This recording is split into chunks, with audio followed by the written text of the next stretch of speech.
UP के फतेहपुर जिले के सांसद व केंद्रीय मंत्री साध्वी निरंजन ज्योति ने केंद्र में भाजपा सरकार के 9 साल पूर्ण होने पर कलेक्ट्रेट परिसर में केंद्र सरकार द्वारा कराए गए विकास कार्यों की उपलब्धि गिनाई। जहां केंद्रीय मंत्री से मीडिया द्वारा किए गए विकास के बारे में कहा गया तो हाथ जोड़ते हुए नजर आए केंद्रीय मंत्री। वहीं उन्होंने कहा कि आज़ादी के बाद से देश में 2000 की आबादी वाले गाँव में रहने वाले ग्रामीणों ने बिजली तो दूर बिजली का खंभा तक नहीं देखा था। 2014 के बाद से 2000 की आबादी वाले गांव में पंडित दीनदयाल उपाध्याय योजना के तहत हर घर में बिजली पहुंची और गांव रोशन हुआ। केंद्रीय मंत्री ने विकास कार्यों की उपलब्धि बताते हुए कहा कि पहले लोग जब ट्रेन में सफर करते थे तो रेलवे स्टेशन से लेकर ट्रेन में गंदगी के कारण मुंह पर हाथ रखकर चलते थे। 2014 के बाद स्वच्छता के तहत ट्रेनों का संचालन हो रहा है। वहीं देश में वंदे मातरम ट्रेन मिली जो पिछली सरकार में नहीं हुआ। उन्होंने कहा कि पहले किसान लोकावृष्टि या देवी आपदा के कारण बुंदेलखंड के किसान आत्महत्या कर लेते थे, लेकिन जब से भाजपा की केंद्र में सरकार आई है तो प्रधानमंत्री नरेंद्र मोदी जी ने किसान सम्मान निधि योजना चालू किया, जिसके बाद किसी भी किसान ने आत्महत्या नहीं किया। 9 साल पहले देश में 74 एयरपोर्ट थे और नरेंद्र मोदी के 9 साल सरकार के दौरान देश के हर कोने में जाने के लिए 148 एयरपोर्ट बने और सभी से उड़ान भरी जा रही है। देश ने 9 सालों में कोरोना काल से लेकर हर वर्ग के लिए विकास योजनाओं को लागू किया। प्रधानमंत्री नरेंद्र मोदी ने 80 करोड़ गरीब जनता को मुफ्त में राशन दे रही है। फतेहपुर जिले में ग्रामीण क्षेत्र के रहने वाले लोगों को स्वच्छ पानी पीने को मिले, इसके लिए हर घर जल मिशन के तहत 37 पानी की टंकी का निर्माण कार्य हुआ है। सड़कों की हालत बहुत खराब थी, अब सड़क में गड्ढा नहीं है, इसलिए कम समय लोग अपने गंतव्य तक पहुंच रहे हैं। भारत स्टार न्यूज़ से सत्येंद्र यादव की खास रिपोर्ट। पहली बात तो समाजवादी ने ये जो चुनाव लड़ाया वो तो पहले से उसको मालूम था कि भारतीय जनता पार्टी की सीटें भारतीय जनता पार्टी ही जीतेगी। तो ये तो मायावती और अखिलेश दोनों गठबंधन कर चुके हैं, अब वही जान सकते हैं कि क्या मामला है। मैं तो नहीं उनके विषय पर कह सकती, लेकिन हाँ, अभी पार्लियामेंट, न्यू पार्लियामेंट भारत आत्मनिर्भर बने तो इस क्षेत्र में भी न्यू पार्लियामेंट बनी है, उसका मायावती ने समर्थन किया है। मैं मायावती का अभिनंदन करती हूँ। ये लोकतंत्र का मंदिर, अब सांसद भी बढ़ेंगे तो पार्लियामेंट भी बढ़नी चाहिए थी। जो लोग उसका विरोध कर रहे हैं, हम नई पुरानी पार्लियामेंट को भी देखते हैं, वहाँ बैठने की जगह नहीं थी। जितने सांसद थे उन्हीं को दिक्कत होती थी बैठने में। अब जो न्यू पार्लियामेंट बनी है 888 सीटों की बनी है।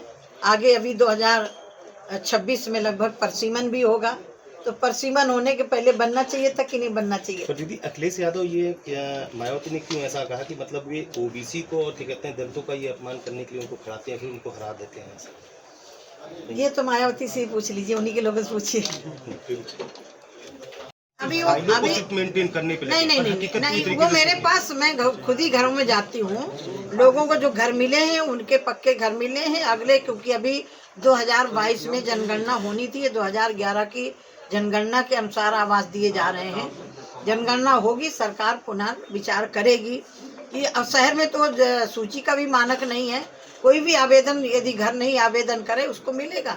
तो ऐसी कोई उसमें बाध्यता नहीं है शहर में कि सूची चाहिए, 2011 की जनगणना चाहिए, उसमें कोई बाध्यता नहीं है। दूसरा विषय, फतेहपुर जैसे जनपद में पाइपलाइन की गैस आ जाए, एक कल्पना से परे थी भाई। फतेहपुर जनपद में मेडिकल कॉलेज आ जाए, यही अस्पताल है जहां एक्सरे की मशीन नहीं थी, डायलिसिस की मशीन नहीं थी, सीटी स्कैन की मशीन नहीं थी, ऑक्सीजन प्लांट नहीं था। ये सपा की सरकार में बना कि कांग्रेस की सरकार में बना? ये मेरे समय पर बना, जब मैं आप सब लोगों ने मुझे यहाँ से सांसद चुना। और ये भारत सरकार की महत्वाकांक्षी जनपद है। आप देख लीजिए सरदार वल्लभ भाई पटेल सभागृह को, पहले का देखिए और आज का देखिए। नीति आयोग जो जनपद छलांग लगाता है उसको नीति आयोग पैसा देता है। अभी आपने देखा हमारे बगल में, जहाँ हमारा अभी केंद्रीय विद्यालय चला, उसी के बगल में बच्चों के पढ़ने के लिए पुस्तकालय बना है। उसमें मैंने स्वयं कंप्यूटर के लिए दिया है पैसा कि बच्चे वहाँ ऑनलाइन भी पढ़ाई कर सकें, तो कर सकते हैं। तो शिक्षा के क्षेत्र में, स्वास्थ्य के क्षेत्र में कुछ कमियां हैं, वो मेरे कारण नहीं है, वो कमियां हैं तो उन कमियों को हम जरूर दूर करने का प्रयास करेंगे। और जिस दिन 500 बेड का अस्पताल मेडिकल कॉलेज में बन जाएगा वो भी पूरी समस्याएं खत्म हो जाएगी। के लगभग देश के अंदर हमने पक्के छत दिए हैं। जिसको 1.5 लाख का मकान मिला वो 1.5 लाख का तो मालिक हो गया ना। शहर के अंदर जिसको 2.5 लाख मिला वो 2.5 लाख का मालिक तो हो गया, जिसके पास पैसा नहीं था। आज इन 9 वर्षों में देश के अंदर देश की जो स्थिति थी मुझे लग रहा है किसी से छुपी हुई नहीं है। पूरा देश आतंकवाद के साए में था, उसमें फतेहपुर भी अछूता नहीं है। बस अड्डे में सावधान रहना, रेलवे स्टेशन में सावधान रहना, ये सूचनाएं हुआ करती थी। आज आतंकवादी यदि सीमा पार से घुसने का कुचक्र रचता है तो वही ढेर कर दिया जाता है। ये ताकत है। ये आप कल्पना करिए, बगल का पाकिस्तान जहाँ 500 रुपया किलो गेहूं बिक रहा हो, आटा बिक रहा हो, लूट मची हो, एक साथ तो बंटवारा हुआ था। भारत और पाकिस्तान का एक साथ बंटवारा हुआ था। आज भारत कहाँ पहुंचा है? पूरे विश्व में सम्मान पा रहा है अपने कर्तव्य के बल पर। भारत के प्रधानमंत्री जी के कारण 21 जून को जो पूरा विश्व योग दिवस मनाता है, यही है विश्व गुरु भारत की पहचान। दीदी क्या उपलब्धियां रही खासतौर पर स्वयं सहायता समूहों को जिस तरह से जनपद में विकास हुआ, क्या कहना चाहिए? मुझे लग रहा है कि 9 साल बेमिसाल भारत के किसी भी नागरिक से छुपा हुआ नहीं है। अब वो कोई बात करे या कोई राजनीति करे अलग विषय है। इन 9 वर्षों में देश के लिए जो देश के यशस्वी प्रधानमंत्री जी ने किया है, गरीब से लेकर के, सड़क से लेकर के, ट्रेन से लेकर के, हवाई जहाज से लेकर के जो काम किया है, शायद इतना तेज गति से हुआ होता तो आज देश और कहीं होता। 9 वर्षों में कहाँ 74 एयरपोर्ट और कहाँ 148। कितना बड़ा अंतर है धरती आसमान का अंदर। आज देश के अंदर हर दिशा पर वंदे भारत ट्रेन हर सुविधा से लैस।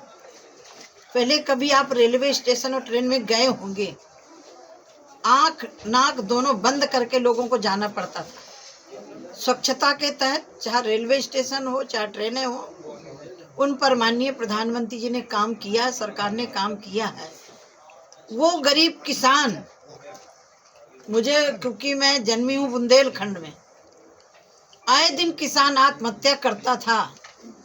जब से प्रधानमंत्री जी ने किसान सम्मान निधि जारी किया तब से बुंदेलखंड की धरती पर एक भी किसान ने आत्महत्या नहीं की, या कहीं के किसान ने नहीं किया, क्योंकि वो 1 हेक्टेयर वाला, 2 बीघे वाला, 3 बीघे वाला वो कर्जा लेता था और खुदा ना खास्ता ओला पड़ गया, सूखा पड़ गया, वो कर्ज चुकता नहीं कर पाता था। फांसी का फंदा लगाना उसके लिए वही रास्ता था और कोई नहीं था।